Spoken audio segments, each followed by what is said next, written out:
robek mendengar pengajian. Ada yang nyender-nyender ya, bilang aja. Aku cuma bilang, mati dan tidur itu gak jauh beda. Orang tidur ruhnya dicabut, kalau dipulangkan sadar, ditahan mati. Jadi kalau ada orang dengar pengajian, tertidur, tersentak. Itu berarti ruhnya naik. Yang kedua, apa nama setan yang ada di masjid? Walhan. Dalam kitab takdirat, dalam bagi anak, dalam Asia Al-Bujarumi, apa kerja walhan itu? 3. Hakinan, hakiban, hasikon. Mempengaruhi orang sholat, sesak perutnya, sesak depan, sesak belakang. Pernahlah, bukan pertama tenang, kedua gejala, ketiga merah, buka keempat, besar paha. Antargia, setan. Yang terakhir, setan apa yang ada di masjid? Khonzak. Orang Mandailing menalik berondok namanya Monjak. Rupanya nama setan itu, Pak. Khonzak, berondok-rondokkan pikiran orang sholat, lupa rukaat, lupa bacaan, lupa kaifiat.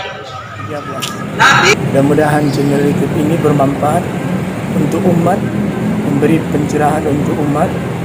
Mudah-mudahan kita bisa menyaksikannya untuk menambah khazanah keilmuan. Man arada dunya fa'alaihi bil ilm. Siapa yang ingin bahagia dunia, maka tuntutlah ilmu. Siapa yang bahagia akhirat, tuntut ilmu. Siapa yang ingin bahagia keduanya, tuntutlah ilmu. Banyak cara kita untuk belajar menggapai ilmu itu. Bisa di majelis taklim. Bagi kita yang memiliki keterbatasan waktu karena sibuknya pekerjaan, maka kita bisa menjadikan channel ini sebagai salah satu cara untuk kita menambah khazanah keilmuan kita. Mudah-mudahan channel ini bermanfaat, menjadi amal jariah untuk pembuatnya atau pemiliknya. Mudah-mudahan kita dapat mengambil manfaat dengan adanya channel ini. Ini yang dapat saya sampaikan. Sukses terus, mudah-mudahan bermanfaat. Billahi taufiq wal hidayah. Assalamualaikum warahmatullahi Kenapa malam yang lalu wabarakatuh. kita usul Quran PTP 4 di Masjid Injoan saya bicarakan. Malah di keluarga besar PTP 4 yang kena cuma satu, bukan lagi ya, kena. Berarti kan peluang kecilnya sudah mulai hilang. Kalau begitu jangan bermasker. Jangan lagi ditaruh-taruh. Kenapa? Kalau kita taruh sajadah di atas sajadah, berarti kita masih mengagungkan kepala kita. Hilang rendah diri itu. Menurut banyak kitab-kitab fikih, hukumnya makruh. Kenapa? Menghilangkan rendah diri. Jadi sama manusia kita rendah hati, tapi sama Allah rendah diri. Kan kaji ini kan ada aja pengelesongan, beginilah yang beginilah. Dalam mungkin aku sampaikan. Suka ambil dan suka juga. Apakah semua yang aku sampaikan itu wajib diamalkan? Enggak. Silakan kita berbeda pendapat, tapi toleransi. Benang kusut mari luruskan, tali putus mari disambung, es beku mari cairkan, air panas mari dinginkan, gelas retak mari alteko. Ya, kalau dikasih alteko garam juga, kasih yang setan sekalian. Ibu pikir setan itu cuma ada di kamar mandi. Di pun ada. Di masjid ada nggak setan? Mau tunjukkan? Syekh Abdul Qadir Al-Jailani mengarang kitab Al-Bunya, yang punya kitab Arabnya tengok jilid 199. Setan di dunia ini ada 13, 3 aja lah di masjid. Pertama wasnan. Apa kerja wasnan? Meniup mata orang supaya robek mendengar pengajian. Ada yang nyender-nyender ya, bilang aja. Aku cuma bilang, mati dan tidur itu gak jauh beda. Orang tidur ruhnya dicabut, kalau dipulangkan sadar, ditahan mati. Jadi kalau ada orang dengar pengajian, tertidur, tersentak. Itu berarti ruhnya naik. Yang kedua, apa nama setan yang ada di masjid? Walhan. Dalam kitab takdirat, dalam bagi anak, dalam Asia Al-Bujarumi, apa kerja walhan itu? 3. Hakinan, hakiban, hasikon. Mempengaruhi orang sholat, sesak perutnya, sesak depan, sesak belakang. Pernahlah, bukan pertama tenang, kedua gejala, ketiga merah, buka keempat, besar paha.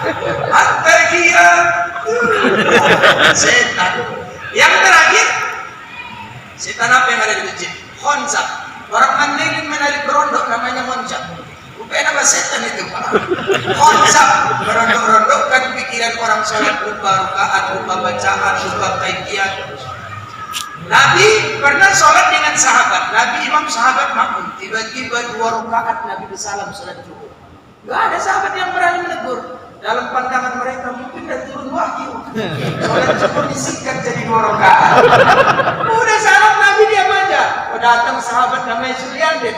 Ya Rasulullah, engkau sedang mengkosar atau sedang lupa? Kenapa rupanya? Kami saksikan engkau zuhur 2 rakaat. Keluarlah hadis Nabi. Kullu zaka laysa za'ukuin. Sebahagian yang kau tanya telah terjadi. Apa yang terjadi? Nabi lupa. Nabi itu bukan pelupa. Allah yang melupakan Nabi sehingga lupanya menjadi hukum. Maka dalam ilmu fikih keluarlah sujud asyafi lugatan an-nisyan. Syafi menurut etimologi artinya lupa. Karena memang manusia itu artinya melupa. Abu Lais As-Samarqand mengarang kitab Tanbihul Ghafilin.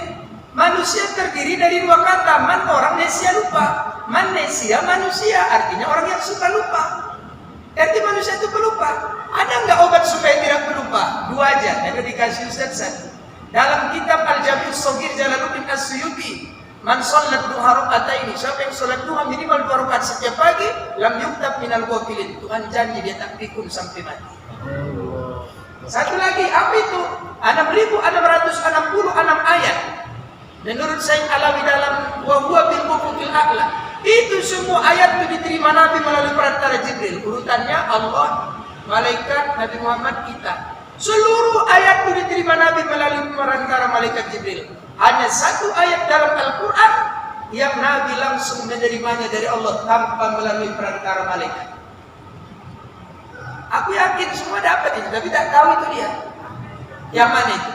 Amanar Rasulu bima unzila ilaihi bir rabbihi wal mu'minuna kullun sampai pansurna alal qaumil. Nah, Nabi tidak akan tidur sebelum dia menghatamkan akhir surah Al-Baqarah. Itulah dia. Jadi jadikan 2 ini jadi amalan. Nah, bangun subuh mau tidur baca amanar Rasul. 1 lagi lakukan duha. 1 lagi bapak yang punya jabatan, yang kerja di kebun, kata ulama Sayyid Alawi tadi, yang bagi litolibil ilmi. Seyogianya orang itu penuntut ilmu itu harus memiliki 1 amanah. Tahrusuhu anil riwayat diwat dolala, yang dapat menjaga dia dari kelalaian dan sebagainya. 1 aja aku kasih tahu pagi ini. Dalam kitab Al-Qawaid Al-Muhtaru Ali Al-Bahari, dalam Al-Quran 114 surah itu hanya 3 surah. Ada 3 surah yang di dalamnya tidak ada huruf kaf. 114 surah itu hanya 3 surah yang dalamnya tidak ada huruf kaf. Kenapa tidak ada huruf kaf di dalamnya? Kata Nabi Sarun itu lambang keburukan. Yang mana tidak surah itu? Pertama wal asri.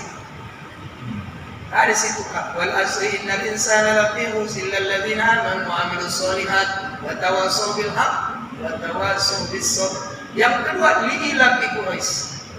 Li'ilafi Quraisy ilafihim rihlatas shita'i was sayf. Falyaqudu rabb hadzal bait alladzi at'amahum min ju' wa amanahum min. Yang ketiga qul a'udzu birabbil falaq. Qaf semuanya. Wal asri li'ilafi Quraisy qul a'udzu birabbil falaq. Dalam Ruhul Bayan Ismail Haqqi Al-Buruswi, ternyata ulama ini merujuk ke kitab itu. Tahun lagi dan duluan lagi, berarti dia mengkopi dari kitab itu.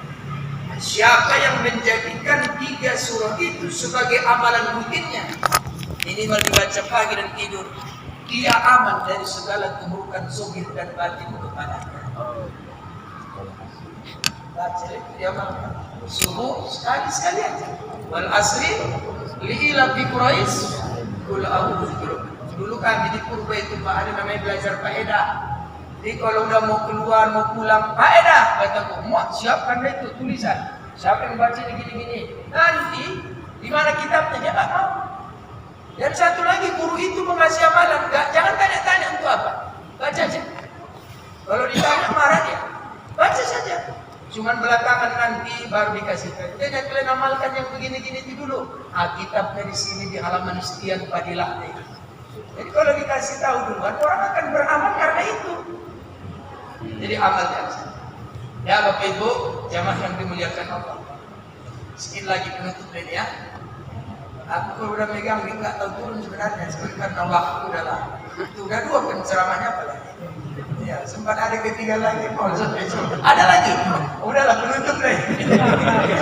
Udah ada izin. Jadi Bapak Ibu, apa nama setan yang ada di masjid dari yang ketiga? Khonzab.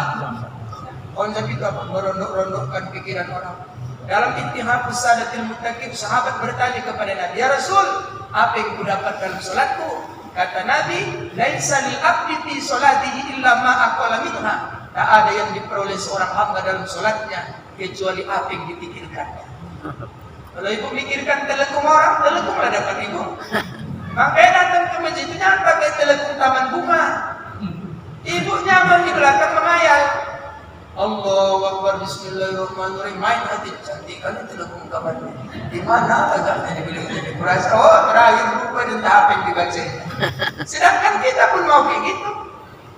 Kenapa? Apalagi bapak yang kerja di kantor, PLN, jangan pakai baju sholat Jumat kayak gitu ke masjid. Pakai baju iklan. Kalau telepon baru, jaringan tanpa batas. Di belakangnya, sholat wajib Allah, jaringan tanpa batas. Rupanya telepon bermeleleh. Oh, nggak tahu.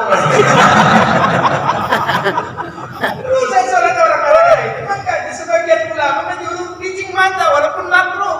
Tapi kata Imam Nawawi dalam Al-Majmu'-nya, jika memejamkan mata lah jalan dia busuk, boleh, aku dimaafkan. Nah, jadi apa yang kita lakukan ketika sujud, ketika sholat? Ij'al basaraka haitsu tasjud. Jadikan 2 matamu melihat tempat sujud. Kenapa itu hadis keluar? Nabi sholat suka nengok-nengok langit, kadang begini sholat, kadang begini, kadang begini. Ditegur Allah. Jadi Nabi melihat langit itu 2 turun ayat teguran. Pertama, qad aflahal mu'minun alladzina hum fi salatihim khashi'un. Sungguh beruntung orang yang khusyuk dalam salat. Nabi malu. Berarti salat melihat ke atas bukan bagian dari khusyuk. Dengan turunnya ayat ini, maka kata Nabi, patok Arab sahut, Nabi pun menjatuhkan kepalanya, maka pusat konsentrasi matanya melihat tempat sujudnya. Jadi banyak orang menjelaskan ayat ini umum, padahal ayat itu turun bukan untuk yang itu. Ini ayat teguran Allah kepada Nabi karena suka sholat nengok-nengok ke atas. Ditegur Allah, turunlah ayat itu. Maka patok Arab sahut, Nabi pun menjatuhkan kepalanya. Jadi boleh sholat tidak melihat tempat sujud pada beberapa keadaan. Pertama, ketika kunut. Saat kita berdoa kunut, jangan gini, tapi nengok langit.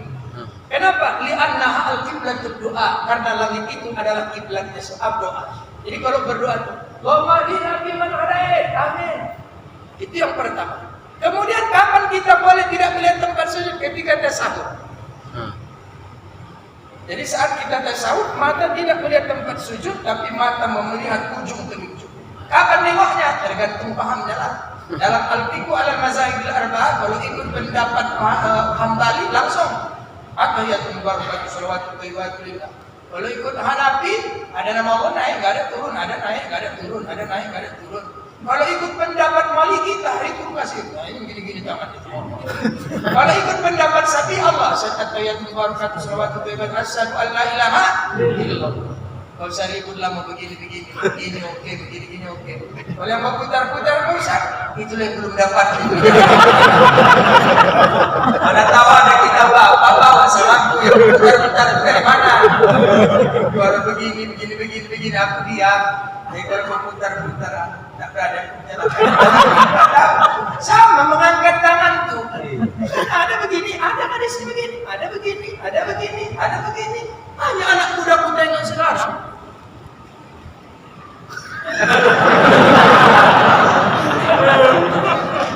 Gak tahu apa kita punya. Tujuh kitab hadis itu memiliki loh Pak. Gak tahu aku, kalau tahu kasih tahu aku. Dia bisa makan kemana-mana. Kalau begini orang sholat, aku diam, aku udah cukup banyak hadis. Kalau begini aku diam, kalau begini saya diam, kalau begini, kalau yang kayak tadi. Bapak. Oke. Terakhir penutup, Bapak Ibu jamaah dimuliakan Allah. Kapan turun ayat lagi teguran untuk Nabi? Ketika turun ayat awal wajahaka Syatro. Jadi barat timur. Kiblatnya orang Madinah itu selatan. Jadi ada hadis sahih sampai dunia kiamat tak bisa dipraktekkan di Medan. Jadi kiblatnya orang Madinah itu selatan. Kiblatnya orang Indonesia barat. Sampai mati hadis tidak bisa dipraktekkan di Indonesia. Jadi ada hadis itu khusus. Nah, ketika Nabi sampai ke Madinah, beritahu dua, bangun masjid, bangun Tuba 5 kilo sebelah barat daya gerbang Madinah. Yang kedua, arah kiblat dirubah. Tadi kan kiblat Madinah ke selatan, dirubah ke utara. Kenapa dirubah ke utara? Karena di sana ada Masjidil Aqsa. Ketika Allah berkata, "Asra bi abdi lailan minal Masjidil Haram ila Masjidil Aqsa." Kenapa dimulai dari Haram ke Aqsa? Ternyata suatu hari, suatu ketika dua masjid ini akan menjadi kiblat orang Islam, dan itu kejadian di Madinah. Nah, berapa lama? Ada yang bilang 18 bulan Nabi. Ketika Nabi bersalat ke sana, suka Nabi menatap langit. Ini bukan karena yang tadi. Kenapa Nabi menatap langit? Menunggu, ya Allah, kapan turun wahyu dirubah lagi kiblat ke Madinah? Nah, di dalam Fathul Bari, Imam Ibnu Hajar al-Asqalani, suatu hari ada sahabat yang mati di medan tempur. Maka Nabi pergi ke rumah istrinya dan anaknya untuk takziah, namanya Ummu Bisri Al-Barrah. Sampai di situ masuk salat zuhur, salat Nabi masih ke utara di ke Aqsa. Ketika Nabi menatap langit, turun ayat, "Awalli wajhaka satrul Masjidil Haram." Palingkanlah kembali wajah. Di situlah Nabi berputar 360 derajat menuju Masjidil Haram atau ke selatan. Maka sahabat-sahabat pun mengikutnya. Maka untuk mengenang peristiwa itu, orang Arab ada peristiwa dikenang, datang sahabat, saya ingin beli tanah ini. Untuk apa dibeli? Kita akan abadikan, kita bangun masjid di atas tanah ini. Kata si Umi Basri, kalau dibeli untuk masjid, saya nggak kasih. Bagaimana? Kalau begitu saya makan tanah saya untuk dibangun masjid. Maka di atas tanah itu dibangunlah masjid, namanya Qiblatain. Masjid dengan dua arah kiblat. Baru itu kapan terjadinya itu Pak? 1000 sekian tahun yang lalu. Udah berapa juta orang lah sujud di atas tanah itu. Berapalah pahalanya? Beruntung lagi punya duit bangun masjid. Cita-cita besar. 2-3 hari lalu kita meresmikan masjid Hajah Elia Tulis. Roti, Raja Wali Tebing. Kan beliau meninggal 1 tahun lalu kena COVID.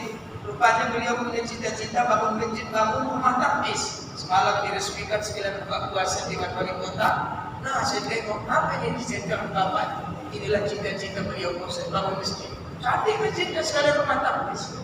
Bapak yang punya rezeki bangun masjid. Apalagi amal awak kurang-kurang bangun masjid. Biar transfer terus dari dunia kan ya. Kita yang awalnya bang bersedekah itu kecil-kecilan kok. Nggak bisa banyak-banyak kan buahnya. Beli kacang hijau 5 kilo, buahnya 2 ember setengah boleh. Kasih di komplek, wah dari mama apa itu buah. Barangkali lah mama mau bersedekah tinggal buah, nggak ada buat tengok kacangnya lagi. Iya wah kata mama, wah tinggal beli roti tawar, celup-celup udahlah ceramah pagi ini kita akhiri. Saya nggak tahu mana pangkal mana ujungnya. Yang elok ambil, yang elok ya silahkan kita berbeda pendapat.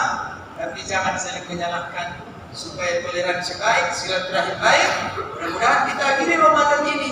Satu hadis penutup dari Nabi, laisal id liman labisal jadid, innamal id liman ta'atillahi tazid. Idul Fitri itu bukan baju baru. Idul Fitri itu bukan rumah warnanya baru. Idul Fitri itu adalah ketaatan baru. Adakah amal yang kita lakukan di bulan yang akan terkontaminasi di bulan Syawal? Jika itu ada layak kita sebut minal aidin wal faizin. Mudah-mudahan doa pagi ini bermanfaat. Saya izin minta maaf. Billahi taufiq wal hidayah. Assalamualaikum warahmatullahi wabarakatuh. Subscribe, like, and share. Aktifkan lonceng notifikasinya. Jika tidak suka, komen di bawah. Terima kasih. Wassalamualaikum warahmatullahi wabarakatuh.